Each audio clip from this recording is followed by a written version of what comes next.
O pessoal não lê a Bíblia e depois tá aí sendo derrotado, depois o inimigo vai oprimir a pessoa e não sabe por que foi. Não lê a Bíblia, é isso que acontece. Você tem certeza que você está lendo a Bíblia de forma correta? Nesse vídeo de hoje eu vou te mostrar os 3 principais erros que as pessoas cometem ao ler a Bíblia e como você pode corrigi-los para que você possa aproveitar ao máximo a sua vida devocional. Então fica comigo até o final desse vídeo.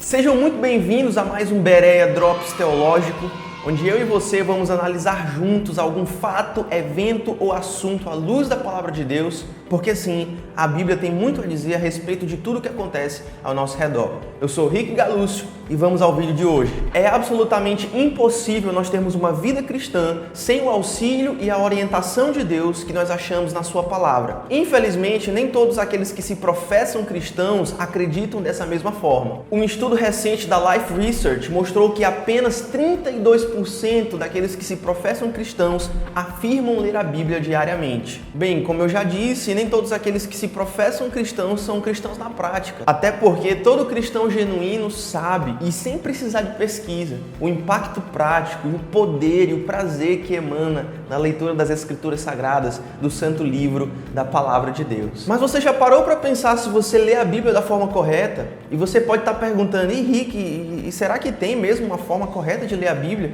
E a resposta é sim, tem. E nesse vídeo eu vou te mostrar os 3 erros mais corriqueiros que se cometem ao se ler a Bíblia e como você pode corrigi-lo para você melhorar a sua vida de intimidade com Deus através da leitura da sua palavra. Primeiro erro, não aplicar o que se lê na sua própria vida. Eu diria, inclusive, que esse é o erro dos mais corriqueiros, porque muitas pessoas, em vez de aplicarem aquilo que estão lendo na sua própria vida e responderem aquela verdade que eles estão vendo na Escritura Sagrada com arrependimento e com fé, se tornam como aquelas pessoas que estão descritas lá no capítulo 1 de Tiago, que se olham no espelho, mas que se viram e vão embora, não se importando com aquilo que estão vendo. É exatamente dessa forma, quando nós lemos a Bíblia, nós estamos nos olhando no espelho. E esse é o grande problema, na verdade, porque as pessoas acabam lendo a Bíblia e não permitem que a Bíblia as leia. Jesus fala sobre esse assunto no capítulo 7 de Mateus, do verso 24 ao verso 27, quando ele fala de 2 construtores e cada um construiu a sua casa em um fundamento diferente. O construtor que construiu a sua casa sobre a areia, sobre um fundamento raso e sem profundidade. Esse construtor, quando veio a tempestade, viu a sua construção, a sua edificação ruir e ir por água abaixo. E é isso que acontece quando você quer construir a sua vida no caminho de Deus, mas sem conhecer o caminho de Deus, como ele manifesta na sua palavra. Nessa mesma história, Jesus fala do outro construtor que construiu a sua casa sobre uma sólida fundação, sobre um robusto fundamento. E esse aí, prosperou, e ele viu a sua casa permanecer sólida, não importando o que acontecesse. E agora eu vou te contar, dentro ainda desse assunto, qual é o maior inimigo que nós estamos enfrentando hoje e que foi o meu próprio inimigo durante muito tempo. O perigo que nós estamos enfrentando hoje na nossa geração é um conhecimento superficial do Evangelho. As pessoas pensam que conhecem a Deus e dizem com suas bocas que conhecem a Deus, mas a sua vida não fala a mesma coisa. Outro perigo é quando pessoas olham um vídeo como esse para se informar, mas não para crescer em santidade e em piedade diante de Deus, mas para que elas se ensoberbeçam e o ego delas insufle com tanto conhecimento, mas que não desemboca, que não desencadeia em uma vida prática de santidade. E durante muito tempo eu mesmo fui assim. Eu conheço várias pessoas que são assim também, que querem conhecer teologia não para crescer em santidade e não para conhecer melhor a Deus e para se deleitar na pessoa e no caráter de Deus, mas para ser mais esperto que o seu próximo. Coloca aqui nos comentários se você conhece esse tipo de gente, né? Todo mundo conhece, todo mundo tem um amigo, todo mundo tem um conhecido que só quer ser o suprassumo da teologia, que só quer ser aquela teologia sistemática ambulante. Coloca aí se você conhece esse tipo de mala. Isso é um mala, não é não, Dudu? Isso é um mala. Já foi um desses, né? Pronto. Todo mundo conhece alguém que já foi assim. Você que está assistindo esse vídeo, faça essa pergunta para você mesmo. Será que eu estou estudando a Bíblia? Será que eu estou estudando teologia para aplicar isso na minha própria vida?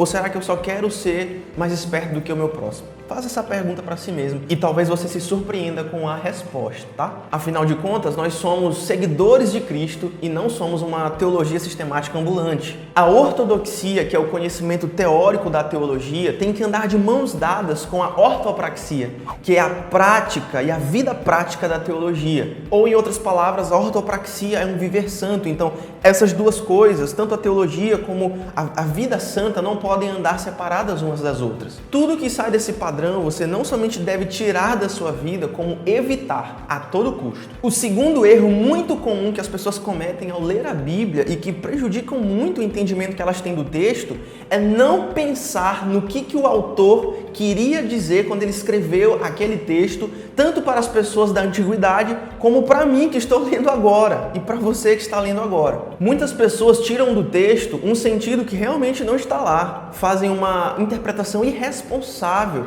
em vez de buscar o real sentido da passagem. Às vezes as pessoas interpretam o texto bíblico como uma alegoria que não tem nada a ver com o sentido real daquela passagem. E eu vou te dar um exemplo agora que eu sei que todo mundo vai lembrar. Em toda a igreja que você já participou, você já viu esse exemplo e eu vou te mostrar que é um exemplo errado. Quantos aqui já viram o exemplo que se dá geralmente com a história de Davi e Golias na Bíblia? Qual é a interpretação mais corriqueira nas nossas igrejas sobre a história de Davi e Golias? Ora, que você é o Davi, eu sou o Davi e Golias é aquela grande tribulação que você está passando ali na sua vida. E a interpretação que as pessoas mais fazem desse texto nas igrejas como um todo. Mas se você fizer uma interpretação correta daquele texto, você vai ver que não tem nada a ver com você ser o Davizinho ali, todo raquítico. Isso foi engraçado. Mas se você fizer uma interpretação séria desse texto, você vai ver que não tem nada a ver com você ser o Davizinho ali, todo pobrezinho, e o seu problema ser o grande Golias que está ameaçando aí o seu avanço na vida, a sua prosperidade individual. A interpretação correta da história de Davi e Golias fala de um tremendo ato de providência divina. Fala do ato de salvação de um Deus que é poderoso para livrar o seu povo das mãos dos seus inimigos. Não tem nada a ver com Davi e como ele era bonzinho. Se você vê a história de Davi em 1 Samuel, 2 Samuel, você vai ver que ele, em muitos aspectos, não era nada boa peça, não. Essa história fala a respeito da infinita fidelidade de Deus, que apesar de Davi, o usa como instrumento de libertação e salvação do seu povo. Aí eu te pergunto, qual foi a última vez que você ouviu essa interpretação, ou no seu estudo bíblico da igreja, ou em alguma pregação que você já viu? Isso é, se é que você já viu essa interpretação. Leia as Escrituras fazendo da seguinte maneira. Por que Paulo escreveu isso aqui dessa forma? Por que Lucas escreveu e colocou isso no seu evangelho? Ou por que Jeremias falou isso, isso e isso? O que será que eles estavam querendo dizer? Em 2 Pedro, capítulo 3, versículo 16, o apóstolo Pedro está alertando a igreja sobre as pessoas que estão na igreja e estão distorcendo os escritos de Paulo, dando uma interpretação totalmente diferente daquilo que Paulo realmente queria dizer. E esse é o erro que nós precisamos corrigir de forma definitiva das nossas vidas e especialmente da nossa prática de leitura bíblica. Nós precisamos perguntar o que é que Deus, através daquele autor inspirado, queria dizer para aqueles leitores de antigamente e para mim que estou lendo agora. Por que será que aquele autor inspirado quis escrever dessa e dessa forma? Pergunte dessa maneira e você vai ver um salto incrível na sua vida de leitura bíblica. O terceiro e último erro extremamente corriqueiro que as pessoas cometem ao ler a Bíblia é falhar em olhar a Bíblia como um todo. E para que eu possa te explicar isso da melhor forma, eu vou te jogar essa frase aqui. A Bíblia só tem um autor e conta somente uma história. E essa história acha a sua solução, o seu ponto alto e o seu cumprimento na pessoa gloriosa do nosso Senhor e Salvador Jesus Cristo. E eu vou te dar aqui um exemplo que eu tenho certeza que vai clarear isso na sua cabeça. Pense nos conteúdos do Antigo Testamento como os diferentes elementos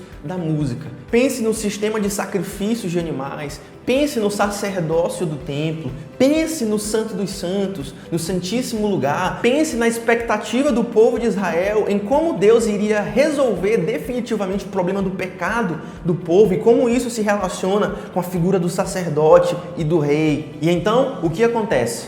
Jesus vem e ele se torna a melodia que faz com que todos esses elementos harmônicos do Antigo Testamento finalmente façam todo sentido. Justamente por causa disso, a Bíblia é só uma história contada por só um autor, usando diferentes instrumentos ao longo da história da redenção. Esses são os 3 erros que, se por acaso você estiver cometendo algum deles, você precisa corrigir imediatamente. E antes de eu encerrar, eu queria te dar um conselho.